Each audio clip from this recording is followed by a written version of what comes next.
I'm Anthony Davis from 5 Minute News here on the Midas Media Network. People have been writing to me asking for my opinion on Herschel Walker and his Senate run in Georgia.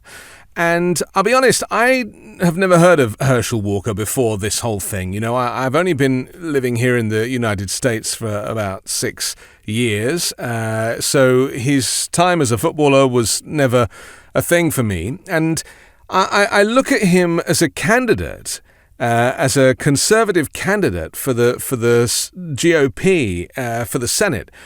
And as a lot of people kind of have history with him, I don't. What I see is a mentally ill man being exploited by the Republican Party as a kind of freak show event to get votes for all the wrong reasons.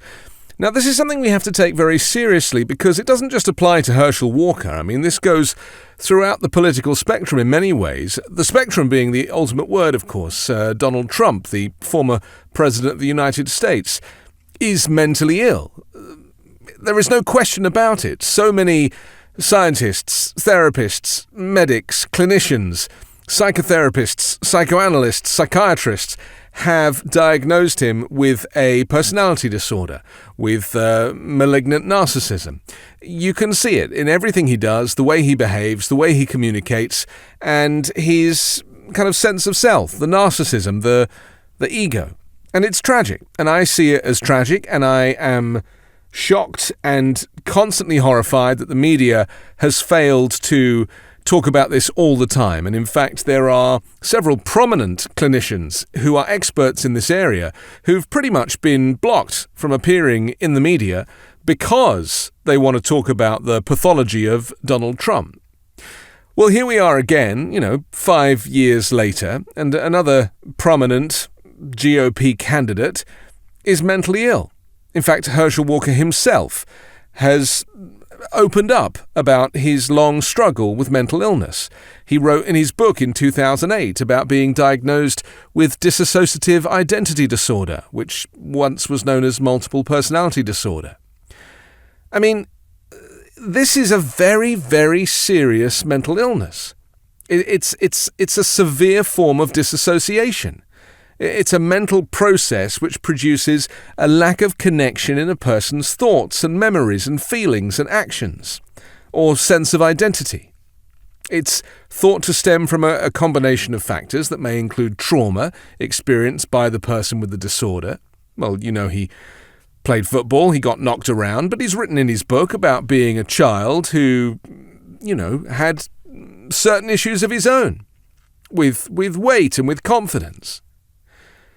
So, you can go into the detail of whether he paid for an abortion or not, and you can go into the detail if he knows what type 1 versus type 2 diabetes is. Sure, you can have that conversation about his intellect, I get that.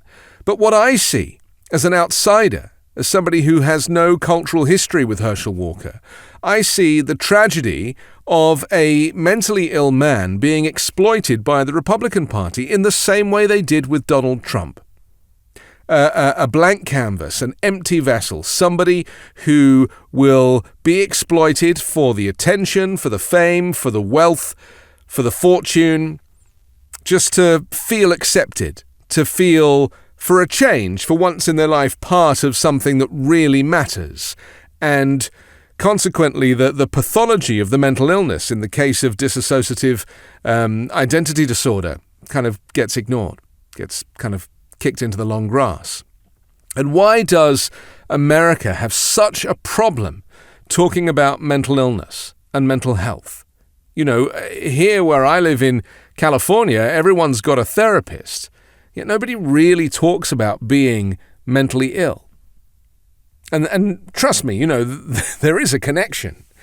So I think it's unfortunate that, Herschel Walker has to get up and do a debate with somebody who is as smart and eloquent and capable as Raphael Warnock. And Warnock has to kind of humor this guy, because Warnock knows that he's mentally ill. And yet, it's the elephant in the room that nobody seems to address.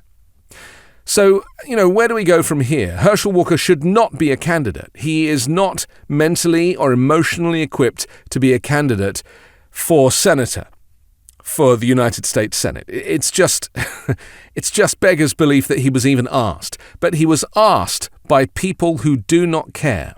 They like the fact that he was black because that helps them. It looks like they're being inclusive. It looks like the GOP is not racist, when of course they're just using somebody who is unwell to kind of further their cause. That is the tragedy of many of the candidates that have been used. And I see this when I see others. Elon Musk is very open about his autism. Very open about it. He's spoken about it. And yet when he tweets something completely insane in the early hours of the morning, people kind of go deep into the analysis of it, taking it as fact. And I look at it and I go, well, this is a guy who's struggling right now. I just think we need to have more empathy and sympathy for people whose internal wiring is different to the majority. And in the case of Donald Trump, you can see what happens when somebody who is that unwell is given the nuclear codes, the keys to the White House. Because America, to all intents and purposes, the United States is fundamentally unsafe, is a dangerous place, has lost its standing in the world as a safe democracy because of Donald Trump and, of course, all of the people that were happy to just repeat his insanity. I'm Anthony Davis. You can hear me every day on the 5-Minute News podcast and on Sundays on the Weekend Show with MeidasTouch. This November is Rovember.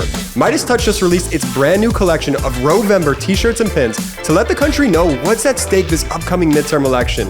Go to store.meidastouch.com to grab yours. That's store.meidastouch.com.